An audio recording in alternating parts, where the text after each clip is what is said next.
Hello dear students, once again welcome you all to the Bishop Academy online classes.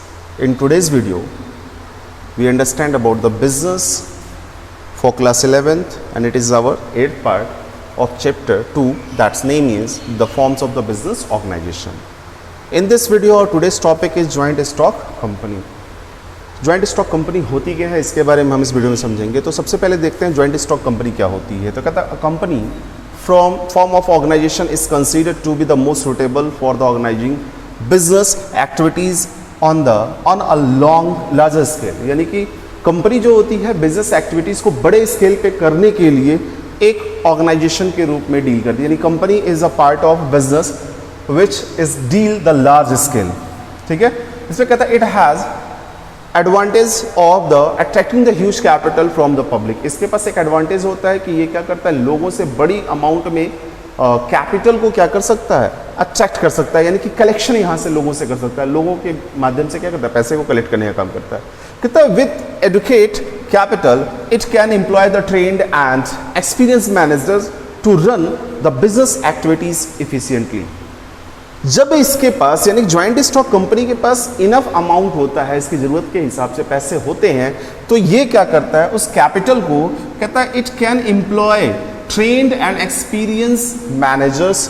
ठीक है, ये क्या करता है उस पैसे से ट्रेन्ड और एक्सपीरियंस्ड मैनेजर्स जो होते हैं उनको हायर करने का काम करता है, जिससे वो बिजनेस एक्टिविटीज़ को बेहतर से बेहतर तरीके से रन करा सके। डेफिनेशन की अगर बात करते हैं तो सबसे छोटा डेफिनेशन चीफ जस्टिस मार्शल की अगर बात करें, a joint stock company is an artificial person invisible intangible and existing only in the eyes of law.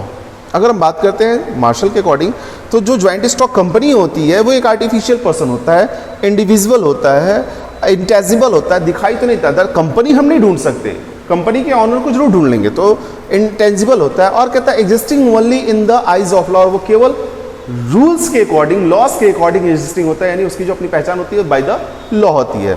और यहाँ पे आगे भी कहता है इनका जो आगे के अगर देखें तो ओवरऑल जो डेफिनेशन निकल के आता है वो ये कहता है a joint stock company is an artificial person having the separate legal existence perpetual succession and the common seal. अगर देखें तो इसकी अपनी कॉमन सील होती है, इसका अपना सेपरेट लीगल एग्जिस्टेंस होता है, अपनी अलग पहचान होती है, और ये एक ग्रुप ऑफ पीपल्स होता है, लोगों का एक समूह होता है, और बिजनेस एक्टिविटीज के बेसिस पे जिसका कॉमन गोल होता है। ऐसे लोग कहता है the person contribute the money और the money worth to the common stock के लिए and employ it for some common purpose. और उस पैसे को क्या करते हैं, कुछ कॉमन पर्पज के लिए एम्प्लॉय करने का काम करते हैं, लगाने का। कॉमन पर्पस क्या होता है, जिससे हम बिजनेस करते हैं तो बिजनेस का मेन मोटो होता है प्रॉफिट को कमाना। तो प्रॉफिट क्या होगा, सब कोई चाहता है कि जो पैसे लगा रहा है उस पर उसको रिटर्न अच्छा मिले, तो वो प्रॉफिट मोटिव वर्क करता है। हम बात करेंगे features of joint stock company. Joint stock company का फीचर्स क्या है, तो पहला सेपरेट लीगल एग्जिस्टेंस, इसकी अपनी खुद की अलग पहचान होती है। और ये कहता है a company has a separate legal entities, a company can carry on business it's own name. Company क्या करती है, अपने बिजनेस को, कंपनी अपने बिजनेस को अपने नाम से चला सकती है। It can buy and sell the assets its own name, और ये अपनी कंपनी अपने एसेट्स को खरीद भी सकती है और बेच भी सकती है अपने नाम से। जबकि हमें पता है वो एक क्या है, आर्टिफिशियल पर्सन है, हमें पता नहीं है वो है कौन एग्जैक्टली, लेकिन नेम के थ्रू हम उसको बाय द लॉ हम उसको एक पर्सन के रूप में देखते हैं। It can either into the contract with outsider in its own name, और ये क्या कर सकता है, जो बाहर के लोग हैं, जो बाहर की कंपनियां, उनके साथ एक कॉन्ट्रैक्ट मेंटेन कर सकता है अपने नाम से। यानी कि जो भी काम करेगा ये खुद के नाम से ये कर सकता है। जैसे टाटा कंपनी, आप उसका एग्जांपल देखिए, टाटा जो भी ट्रांजेक्शन करेगी, जिस भी तरीके का कॉन्ट्रैक्ट मेंटेन करेगी, वो टाटा कंपनी के नाम से मेंटेन करेगी, ना कि रतन टाटा के नाम से नहीं, वो टाटा कंपनी के नाम से डील करेगी। दूसरा आर्टिफिशियल पर्सन होता है, ये आर्टिफिशियल पर्सन वो होता है कि it's a legalities as a person but he is not available, we are not able to touch and find him. हम इसको मतलब ढूंढ नहीं सकते, इसको छू नहीं सकते, इसका कोई अपना फिजिकल अपीयरेंस नहीं होता है, बट ये लीगली क्या होता है, अवेलेबल होता है। कहता company does not have a physical body like a natural human beings. Company के पास क्या होता है, फिजिकल बॉडी नहीं होती है जैसे हमारे पास है। फिर ये भी कहता है it is an artificial person created by law, ये एक आर्टिफिशियल पर्सन है जो लॉ के थ्रू क्रिएट किया जाता है। It operations are the perform by the elected representative. इसके जो अपने ऑपरेशंस होते हैं, ऑपरेशंस का मतलब जो ये एक्टिविटीज करता है, तो वो जो एक्टिविटीज होती है वो ये इलेक्टेड रिप्रेजेंटेटिव के मतलब इलेक्टेड रिप्रेजेंटेटिव्स के साथ मिलकर परफॉर्म करता है, यानी कि ये खुद ना करके इसके जो इलेक्टेड रिप्रेजेंटेटिव्स होते हैं उनके माध्यम से इस एक्टिविटीज को परफॉर्म करता है। Of member known as director. फिर से समझिए यहाँ पे, its operations are performed by the elected representative of members are known as directors, although the business is run in the name of the company। Company के नाम से business भले चल रहा है, लेकिन इसके ऑपरेशनल एक्टिविटीज को, बिजनेस की एक्टिविटीज को परफॉर्म करने का जो काम होता है, इसके इलेक्टेड रिप्रेजेंटेटिव्स होते हैं, जिनको हम बोर्ड ऑफ डायरेक्टर या डायरेक्टर्स कहते हैं। अब आता था रजिस्ट्रेशन का। तो जब रजिस्ट्रेशन की बात करें तो अभी हम क्या पढ़ रहे हैं, features of joint stock company. अब रजिस्ट्रेशन की जब बात करें, कहता है कि it is a legally compulsory for the company to get itself registered under the companies act 1956। Without registration no company can come into the existence. मतलब हम सोल प्रोप्राइटर की बात कर रहे थे, तो सोल प्रोप्राइटरशिप में हमें रजिस्ट्रेशन की जरूरत नहीं थी। पार्टनरशिप की बात कर रहे थे, दैट्स नॉट कंपल्सरी, करा भी लीजिए और नहीं भी कराइए, कोई मतलब नहीं है। हाँ, जब कोऑपरेटिव की बात कर रहे थे तो वहां पे रजिस्ट्रेशन होना जरूरी था उस सिचुएशन के लिए जहां पे हम गवर्नमेंट से मिलने वाले बेनिफिट्स को यूटिलाइज कर रहे हो। लेकिन यहां जब हम बात करते हैं तो इसकी कंपनी की जो अपनी पहचान होती है वो तभी फॉर्मेशन में आ पाएगी जब क्या होगा, ये कंपनीज एक्ट 1956 के अकॉर्डिंग रजिस्टर्ड होगी। नेक्स्ट कहता है परपेचुअल सक्सेशन की अगर बात करें तो इसका अपना सब कुछ जो बिहेवियरल एक्टिविटीज होती है इसकी खुद की अपनी होती है सारी। जिसे कहता है a company has a continuous existence independent of its member. Company का जो होता है अलग पहचान होती है उसके मेंबर से। मेंबर अलग होंगे, मेंबर इज कह सकते हैं कि they are the part of that company but not a company. Company अलग होगी और लोग जो उसमें काम करने वाले होंगे वो अलग होंगे, जो उसके डायरेक्टर्स होंगे वो अलग होंगे। फिर ये भी कहता है company is created by law. Company किसके थ्रू क्रिएट की थी, लॉ के through, and only the law can bring an end to its existence. और केवल लॉ के थ्रू ही इसको क्या कि सब बंद किया जा सकता है। मतलब लॉ कहता है कि बंद कर दो तो कंपनी बंद की जा सकती है, लॉ कहता है इसको स्टार्ट करो तो कंपनी स्टार्ट की जा सकती है। फिर कहता है द डेथ, इंसॉल्वेंसी और incapacity of any member does not affect the existence of company. Company के ऊपर कोई फर्क नहीं पड़ता है कि कोई पार्टनर या कोई मेंबर उसका मर जाता है, या यूं कहिए कि कोई दिवालिया हो जाए। दिवालिया मतलब इंसॉल्वेंसी का मतलब he is not able to perform the different economical task which is essential for the company. मतलब कोई भी इकोनॉमिकल टास्क वगैरह होते हैं जिसमें इन्वेस्टमेंट करने की जरूरत होती है, या कोई और भी तरीके का काम होता है, या फिर मतलब मेंटली इनकैपेबल हो जाता है, ठीक है। तो उस सिचुएशन में क्या होता है, अगर पागल हो गया तो भी कोई फर्क नहीं पड़ता है, ठीक है। तो यानी कि मेंबर के आने और जाने का कोई फर्क नहीं पड़ता। फिर यहाँ कहता था members can may come and members may go but company goes on forever. Members आएंगे और जाते हैं, आते भी हैं और जाते भी हैं, लेकिन कंपनी क्या करती है, चलती रहती। कंपनी में कोई फर्क नहीं पड़ता है। इसी तरीके से पार्टनरशिप में हम लोग बात की थी, पार्टनर्स का आना जाना लगा रहता है, लेकिन पार्टनरशिप फर्म चलती रहती है। जब तक अगर पार्टनरशिप फर्म बंद होती है तो पार्टनरशिप अपने आप खत्म हो जाती है, लेकिन पार्टनरशिप अगर खत्म होती है तो मेंबर आ जाएगा, दूसरा नया पार्टनरशिप स्टार्ट हो जाता है। सेम सिचुएशन यहाँ पे भी है कि मेंबर इसके आते हैं जाते हैं, लेकिन कोई फर्क नहीं पड़ता, कंपनी चलती रहती है। फिर कहता है the life of the company can come to an end through the legal procedures of winding up. केवल ये लीगल प्रोसीजर के थ्रू ही क्या कह सकता है, इसकी लाइफ को क्लोज आउट किया सकता है या फिर इसकी कंपनी को बंद किया सकता है। अब बात करते हैं कॉमन सील का। जब कॉमन सील की बात करते थे कहता था being an artificial person a company can not sign. एक आर्टिफिशियल पर्सन के बेसिस पे देखे तो कंपनी सिग्नेचर नहीं बना सकती, तो करती क्या है, therefore there is a need a common seal with the name engraved on it, ठीक है। अब कहता है कि इसका अपना एक कॉमन सील होता है। आपने common seal I think so आपको पता होना चाहिए, मुहर वुहर जानते होंगे आप। तो यहां क्या कहता है, जैसे अगर हम बात करें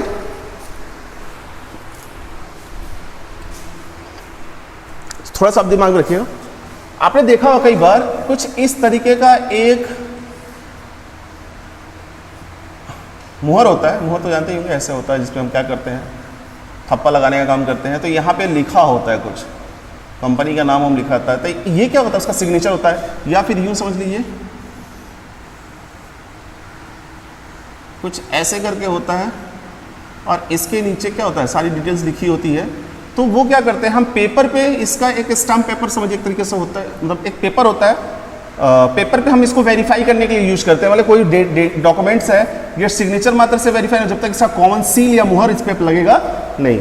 आपने देखा होगा जैसे प्रिंसिपल सर जब कोई सिग्नेचर करते हैं और ऑथेंटिक डेटा होता है तो वहाँ पे प्रिंसिपल सर का अपना मुहर लगा जाता है, ठीक है। तो ये चीज़ यहाँ पे होती है।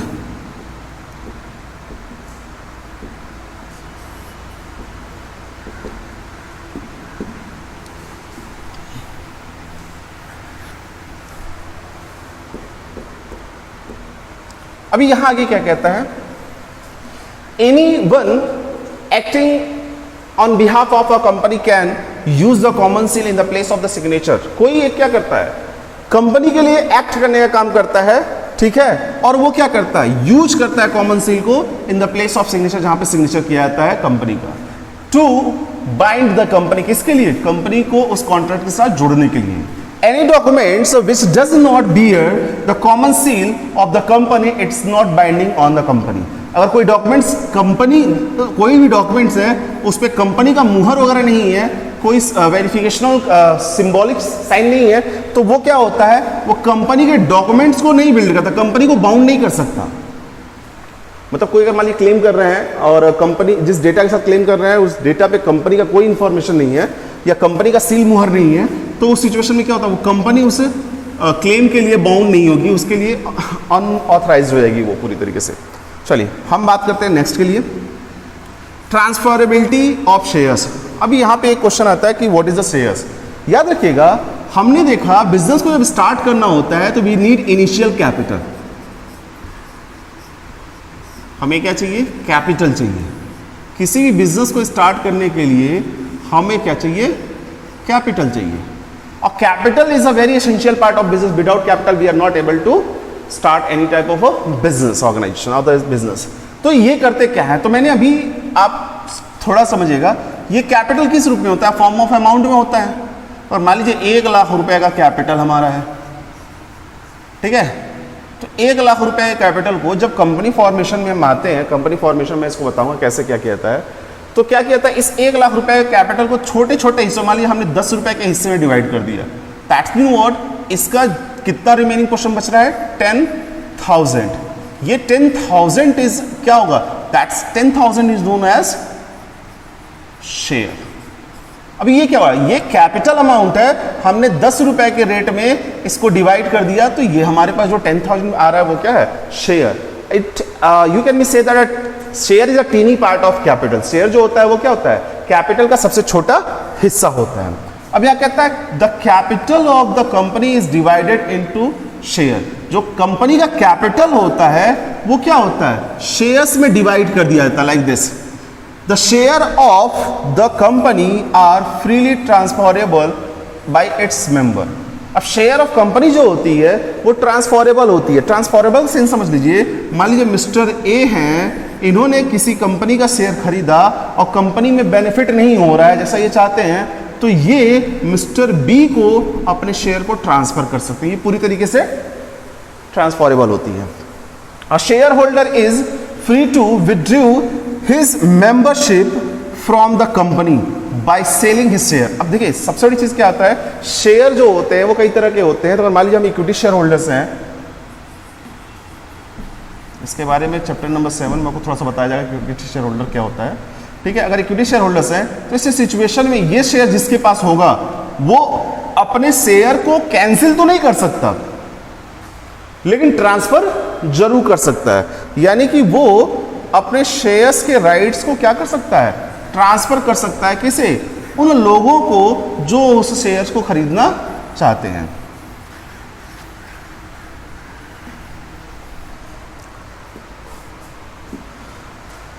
आई होप सो कि आपको समझ में आ रहा होगा। नहीं समझ में आएगा तो आप जरूर दोबारा पूछ लीजिएगा, लाइव क्लास में पूछ लीजिएगा। अब यहां कहना the share of profits limited the companies can not be easily transferred. कहता है कि जो share of private limited company, देखिए गवर्नमेंट कंपनी, हमारे पास कंपनी दो तरीके की होती है, इसमें हम आगे पढ़ाएंगे भी, कि एक होता है पीवीटी, इसको कहते हैं प्राइवेट कंपनी, और एक होता है लिमिटेड कंपनी। तो लिमिटेड कंपनी जो होती है वो गवर्नमेंट कंपनी होती है ज़्यादातर, ठीक है। और इसमें क्या होता है, वो अपने शेयर्स को ट्रांसफर कर सकती है, ठीक है, लेकिन प्राइवेट कंपनी ट्रांसफर नहीं कर सकती। Is that clear? चलिए अब बात करेंगे separation of ownership and control. दोनों चीजें अलग अलग होती हैं। कहता the company form of a business is owned by the share holders. जो कंपनी होती है उसको कौन चलाता है? शेयर होल्डर्स चलाते हैं। कहता these share holders elect their representatives who called the directors. और ये शेयर होल्डर्स क्या करते हैं? अपने रिप्रेजेंटेटिव को इलेक्ट करने का काम करते हैं, जिन्हें हम क्या कहते हैं? डायरेक्टर्स कहते हैं। और किसका? Directors of the company. ठीक है, directors manage and control the activities of the company bye appointing the professional expert. Directors क्या करते हैं? प्रोफेशनल एक्सपर्ट को हायर करके कंपनी की जो एक्टिविटीज होती हैं, बिजनेस रिलेटेड हो, प्रॉफिट मोटिव हो, जैसा भी होता है, उसको क्या करती हैं? कंट्रोल और मैनेज करने का काम करती हैं। ये सेपरेशन है, क्योंकि ये ऑनर्स खुद नहीं मिले, शेयर होल्डर्स होते हैं इसके। एर्थ पॉइंट की बात करें तो लिमिटेड लाइबिलिटीज होती है, तो जो मेंबर जैसा होता है, जैसा उसका शेयर होता है, उसी हिसाब से उसकी लिमिटेशन भी होती है। कहता है the liabilities of members of the company is limited to the extent of their share capital contribution of a company.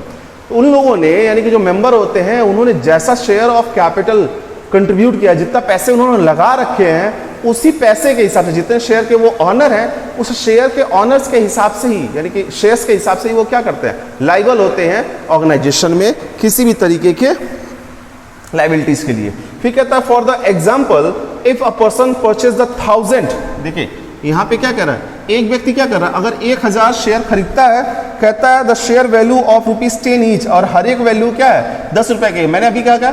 1000 share, 1000 shares which is multiplied by the 10 rupees, the value of that share is 10,000।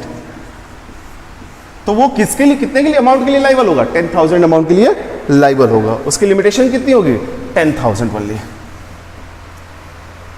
अब merits की बात कर लें।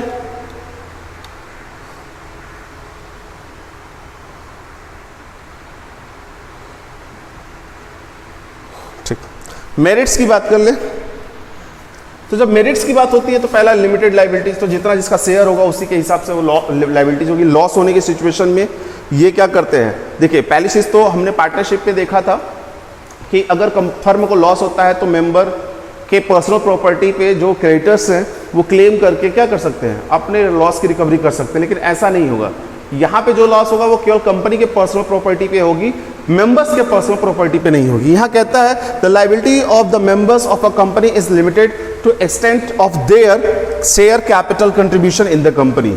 The limited availability attract many people to invest there. अब देखिए, अब यहाँ पे क्या लिमिटेड अवेलेबिलिटी जो होती है, सॉरी लिमिटेड लाइबिलिटी जो होती है, वो क्या करती है? अट्रैक्ट करती है बहुत सारे लोगों को कि ताकि वो क्या करें? पैसे लगाएं यहाँ पे बिजनेस में। In case of loss the creditors can not have claim over the personal property of the members. Creditor क्या नहीं कर सकता? पर्सनल प्रॉपर्टी, मेंबर्स की पर्सनल प्रॉपर्टी पे क्लेम नहीं कर सकता।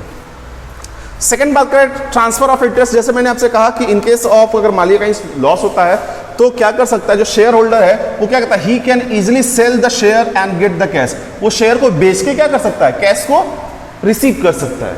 तो वो क्या कर रहा है? अपने इंटरेस्ट को ट्रांसफर कर रहा है, यानी उसको जो बेनिफिट मिल रहा है उस बेनिफिट को किसी और को दे रहा है। लैंग्वेज देख लीजिए, share of a company can easily bought and sold in the market. आसानी से खरीदी और बेची जा सकती है मार्केट में। और इसके साथ कहता है ही if the owner of the share is needed to of cash. और ऑनर ऑफ शेयर मतलब जो शेयर होल्डर है, जिसने शेयर खरीदे हैं कंपनी के, और उसको पैसे की जरूरत है, तो वो क्या करता है? इसको इजी वे में सेल कर सकता है और पैसे रिसीव कर सकता है। The easy transferabilities of share bring the liquidity of the investment। और आसानी से ट्रांसफर हो जाना क्या करता है? इसमें लिक्विडिटी का मतलब क्या है? पैसे के सर्कुलेशन को बनाए रखता है, आसान होता रहता है। Bring to liquidity of investment at any time the share investment can be converted into the cash. और जो शेयर इन्वेस्टमेंट है, जो इन्वेस्टमेंट शेयर्स है, उसको किसी भी समय में क्या किया सकता है? उसको कैश में कन्वर्ट किया सकता है। फिर से समझिए, जब शेयर होल्डर को पैसे की जरूरत होती है और कंपनी मान लीजिए कंपनी का जो शेयर है वो ये राइट्स देता है कि हाँ आप शेयर्स को बेच सकते हैं, तो वो आसानी से बेच के क्या करता है? अपने अमाउंट को, अपने शेयर्स को कैश में कन्वर्ट कर सकता है। परपेचुअल एग्जिस्टेंस की अगर बात करें तो जैसा हमने देखा कि इसकी जो अपनी पहचान होती है वो बाय लॉ होती है। कहता है this company form of the business enjoy the perpetual succession as it has the separate existence it formed by the law and end by the legal procedures of the winding up only। केवल legal procedures के through ही इसको हम क्या कर सकते हैं, बंद कर सकते हैं। डेथ, इंसॉल्वेंसी वगैरह का कोई इस पर फर्क नहीं पड़ता, पार्टनर आए मेंबर आए जाए कोई मतलब नहीं है, कंपनी चलती रहती है। ग्रोथ एंड एक्सपेंशन की बात करें, सबसे बड़ी चीज़ क्या है कि ग्रोथ बहुत बड़े लेवल पे होता है। रीजन ये है कि इसमें इन्वेस्टमेंट अमाउंट बहुत ज़्यादा आता है। कहता है company form of a business is more scope for the growth and expansion. ज़्यादा इसके पास स्कोप होता है, क्यों? क्योंकि इसका company has a large financial resources, के पास बहुत ज़्यादा फाइनेंशियल रिसोर्स है। तो आप सिंपल से बोले, जो जितना ज़्यादा इन्वेस्टमेंट करता है उतना ही ज़्यादा बेनिफिट कमाता है। यानी कि अगर हमें 100 कमाना है तो हज़ारों लगाना पड़ेगा, हज़ारों कमाना है तो लाखों लगाना पड़ेगा, अगर लाखों कमाना है तो करोड़ों लगाना पड़ेगा। इस कॉन्सेप्ट पे तो यहाँ पे जब ज्यादा इन्वेस्टमेंट होता है, लार्ज फाइनेंशियल रिसोर्सेज होते हैं, तो eight there rate of a profit is also high, और इन पे जो मिलने वाला प्रॉफिट होता है वो भी, उसका रेट भी क्या होता है, ज्यादा होता है। इस वजह से क्या होता है, इसके ग्रोथ एंड एक्सपेंशन के चांसेस बढ़ जाते हैं। एफिशिएंट मैनेजमेंट की अगर बात करें तो जब इसके पास अच्छा अमाउंट होता है तो ये जो मैनेजर्स या वर्कर्स होते हैं वो ट्रेंड और एक्सपीरियंस को रखता है, जिससे क्या होते हैं कि वो जो डिसीजन लेते हैं वो परफेक्ट होता है। Company form of a business has a huge funds at its disposal. खर्च करने के लिए उसके पास ज्यादा पैसा होता है। It can easily afford the hire professional expert. ये आसानी से क्या कर सकता है, प्रोफेशनल एक्सपर्ट को हायर कर सकता है। And the managerial and other activities of organisation. Managerial के लिए प्रोफेशनल एक्सपर्ट को हायर कर सकता है, और दूसरी एक्टिविटीज के लिए भी वो प्रोफेशनल्स को हायर कर सकता है। इस वजह से क्या पे क्या होती है, जो स्पेशलाइजेशन होती है एक्सपर्ट और एक्सपर्ट की, एक्सपर्ट जो होते हैं स्पेशलाइज्ड और एक्सपर्ट पीपल्स जब यहाँ पे हायर होते हैं तो इसके काम करने की, कंपनी के काम करने की जो कैपेबिलिटी होती है या इफिशियंसी होती है वो बहुत ही अच्छी होती, ज़्यादा हो जाती है। लार्ज अमाउंट ऑफ कैपिटल की बात करें, यहाँ पे जो पैसे होते हैं बहुत बड़े क्वांटिटी में होते हैं, जैसे हमने पिछले बार में देखा, क्योंकि यहाँ पे इशू किया था शेयर्स को पब्लिक से, अमाउंट को कलेक्ट कहाँ से किया था, पब्लिक के थ्रू कलेक्ट किया था। The biggest advantage of company form of business is that it can collect the large amount of a capital by issuing to general public। ये क्या करता है, issuing of share to general public. General public, सामान्य लोगों के बीच में company के shares को इशू करके ये क्या कर सकता है, ज्यादा से ज्यादा अमाउंट को कलेक्ट कर सकता है। डिमेरिट्स की बात करें, अभी यहां पे कहता है कॉम्प्लेक्सिटी इनफॉर्मेशन, थोड़ा सा बड़ा डिफिकल्ट होता है, बड़ा लेंदी प्रोसीजर होता है इसको फॉर्मेशन में लाने के लिए। कहता है company formation involve the lengthy and the complicated procedures. Complicated procedure का मतलब कि बहुत सारे रूल्स एंड रेगुलेशन को फॉलो करना पड़ता है। फिर कहता है many legal formalities have to be completed, many documents have to be prepared and submitted. कहता है कि इस कंपनी के फॉर्मेशन में आने के लिए बहुत सारे फॉर्मेलिटीज को कंप्लीट करना पड़ता है और बहुत सारे डॉक्यूमेंट्स को भी प्रिपेयर करना पड़ता है। Where is the permissions have to be obtained, और किसके लिए, अलग अलग तरीके के परमिशन को लेने के लिए। कहता to perform these activities expert are hire, और इन सभी एक्टिविटीज को परफॉर्म करने के लिए क्या करना पड़ता है, एक्सपर्ट्स को हायर करना पड़ता है। हु चार्ज हाई फी, जो क्या करते हैं, ज्यादा फी चार्ज करते हैं। इस वजह से ये क्या होता है, रजिस्ट्रेशन के लिए कहता है even registration fee has also paid to the registrar, और ये कंपनी के फॉर्मेशन के लिए रजिस्ट्रेशन फी को भी पेड करना पड़ता है रजिस्ट्रार ऑफिस में।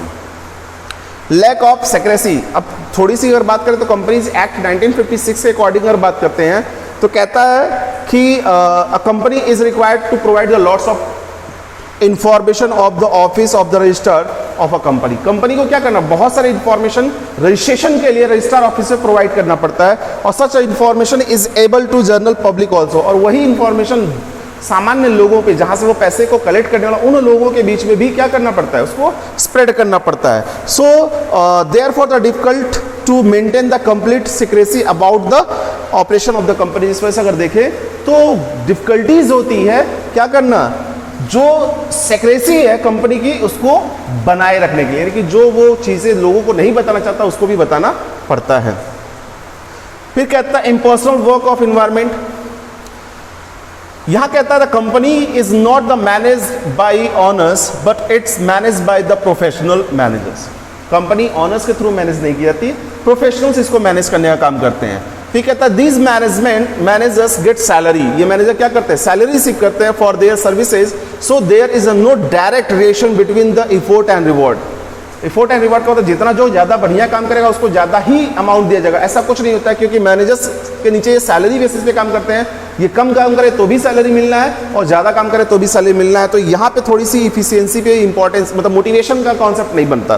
ठीक है, न्यूमरस रेगुलेशन की अगर बात करें तो यहाँ कहते हैं the company form of a business has to be comply with the various legal formalities at a different stage, and there is other penalties if the company fails to meet any of the formalities। अगर company किसी तरीके की formalities, बहुत सारे formalities को पूरे करती है, अगर वो पूरा नहीं कर पाती है तो कंपनी इसके ऊपर पेनल्टीज लगती है।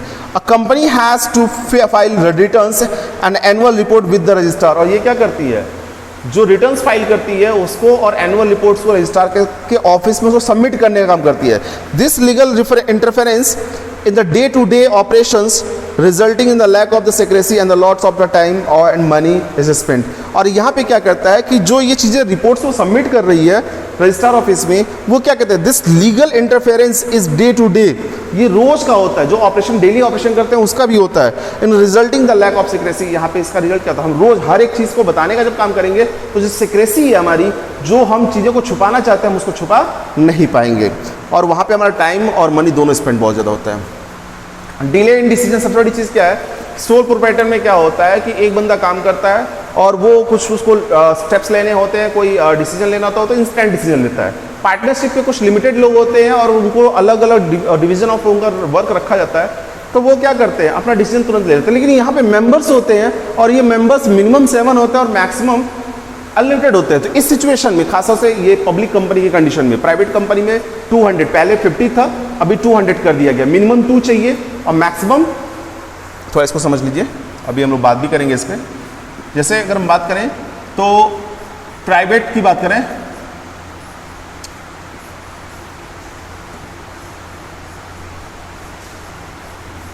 प्राइवेट कंपनी की बात करें तो यहाँ पे मिनिमम जो चाहिए वो 2 चाहिए, ठीक है, 2 मिनिमम 2, और मैक्सिमम पहले जो था वो 50 था अभी 200 कर दिया गया है, ठीक है। लेकिन अगर हम पब्लिक कंपनी की बात करें तो मिनिमम मेंबर जो चाहिए इसको चाहिए 7, और ये क्या है, अनलिमिटेड है, जैसा शेयर वाली सिचुएशन होती है, जितने भी हो सके वो इसको ले सकते हैं। तो यहाँ पे वही कह रहा है कि जब ज़्यादा लोग होंगे तो हर एक व्यक्ति के अपने अपने ओपिनियन को समझने के बाद डिसीजन लिया जाता है। A company organisation all the important decision are taken in the board meeting after the consulting the various person.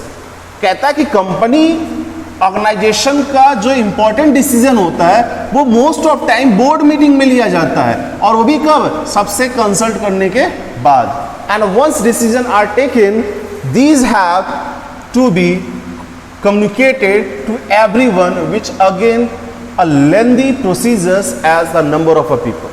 एक बार डिसीजन लिया जाता है, ले लिया जाता है, तो सबको बताने का काम किया जाता है, जो कि एक बार देखे तो वो फिर से क्या हो जाता है, एक लेंदी प्रोसीजर होता है, इस वजह से हमेशा डिले होता है यहाँ पे डिसीजन लेने में। So the thinking and implementing the decision is lengthy process in the company. इस वजह से जो डिसीजन होता है, डिसीजन का प्रोसेस होता है कंपनी में, वो क्या होता है, लेंदी होता है, बहुत ही डिले होता है, इंस्टेंट डिसीजन लेते हैं। ऑलिगार्किक मैनेजमेंट की अगर बात करें तो ये कहता है डेमोक्रेटिक सिचुएशन को दिया, कहता है the company the although we say that there is a democratic setup in the company form of a business, ठीक है। बिजनेस जो कंपनी के तरह से, जो कंपनी फॉर्म ऑफ बिजनेस जो होती है वो उसका जो सेटअप होता है पूरी तरीके से डेमोक्रेटिक होता है, क्योंकि हमको पता है जो मैनेजर्स होते हैं वो भी इलेक्शन के थ्रू आते हैं, इलेक्टेड होते हैं, ठीक है। But this democratic setup existence only on paper, ये केवल पेपर पे होता है। इन रियलिस्टिक सिचुएशन की अगर बात करते हैं तो company is in hand of and the control the few peoples. Company क्या होती है, कुछ लोगों के हाथों में होती है और कुछ लोगों के थ्रू क्या कहते हैं, कंट्रोल की जाती है, जिन्हें हम क्या कहते हैं, डायरेक्टर्स कहते हैं। The directors have complete control over the company, इनका पूरी तरीके से कंपनी के ऊपर कंट्रोल होता है। And these peoples take the decision keeping in mind of their personal interest, और ये डिसीजन क्या करते हैं, अपने फायदे को लेके, कंपनी के फायदे को लेके क्या करते हैं डिसीजन लेने का काम करते हैं, बाकी आउटसाइडर जैसे शेयर होल्डर्स वगैरह रहते हैं उनको बहुत ही फोकस नहीं करते हैं। कॉन्फ्लिक्ट इन इंटरेस्ट की अगर बात करें तो ऐसा नहीं, यही देख लीजिए ना, कॉन्फ्लिक्ट कहता है कि ignoring the interest of the share holders, ये क्या करता है, शेयर होल्डर्स के इंटरेस्ट को इग्नोर करने का काम करता है। यहाँ जो कहता है in a company the various group of people are involve such as the share holders, debenture holder, employees, director etcetera. Each group has a different interest. For the example, the debenture wants their rate interest to increase. अब कहता है कि हर एक group जो होता है अलग अलग तरीके के इंटरेस्ट को मेंटेन करता है। डिवेंचर होल्डर चाहता है कि उसका रेट ऑफ इंटरेस्ट बढ़ जाए, शेयर होल्डर चाहता है उसको ज़्यादा से ज़्यादा प्रॉफिट मिले, और वर्कर चाहता है कि कम काम करके उसको ज़्यादा। तो सब में क्या होता है, कुछ ना कुछ कॉन्फ्लिक्ट होता है। There is the possibilities to conflict between the various group. इस वजह से क्या होता है, अलग अलग ग्रुप में कॉन्फ्लिक्ट होने की पॉसिबिलिटीज बढ़ जाती है। जब हम बात करेंगे आगे कंक्लूजन के बारे में, तो वो कहता है on company comparing the merits and demerits of the company of the business form we can concluded that the company is a suitable form of heavy on the basic industries, large scale operations, business which require the huge funds and involving the heavy risk। कहता है कि अगर देखें तो पूरा एक चीज़ समझ में आता है कि जो कंपनी होती है वो बड़ी इंडस्ट्रीज के लिए बहुत बेसिक होता है, मतलब बड़ी इंडस्ट्रीज उसके लिए होती हैं, अच्छी होती हैं। और इसके साथ साथ अगर कंपनी का जो फॉर्मेशन होता है वहाँ पे ह्यूज कैपिटल की रिक्वायरमेंट होती है। ये सारी चीज़ें, ये ज़्यादा कैपिटल भी रहता है तो ज़्यादा बेनिफिट के भी चांसेस होते हैं, और ज़्यादा रिस्क को भी ये क्या करता है, इन्वॉल्व करता है। अब हम बात करेंगे प्रिविलेज और the benefits of private company over the public company. Benefits क्या है प्राइवेट कंपनी का पब्लिक कंपनी पे? कहता है a private company can be formed with only the 2 members, whereas at least 7 members are needed to form a public company. 2 member चाहिए private company के शुरू होने के लिए, और कम से कम 7 मेंबर चाहिए पब्लिक कंपनी के शुरू होने के लिए। तो थोड़ा सा यहाँ पे डिफरेंसेस है। ठीक है, तो private company must have at least 2 directors, कम से कम इसके पास 2 डायरेक्टर होते हैं, और इनके पास 3 डायरेक्टर्स होने चाहिए कम से कम, किसमें, पब्लिक कंपनी में।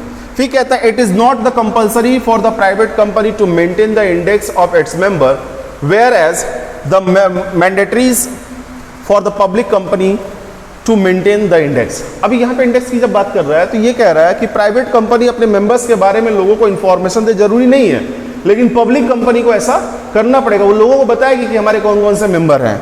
फिर कहता है private company can issues the loan to its directors without prior permission of the government. कंपनी क्या कर सकती है, private company can issue the loans, loan को इशू कर सकती है टू इट्स डायरेक्टर्स, अपने उसके डायरेक्टर्स से, और ये भी कहता है इसके लिए कोई गवर्नमेंट से परमिशन लेने की जरूरत नहीं। लेकिन यहाँ पे कहता है the public must take the permission of a government before giving the loans to its directors.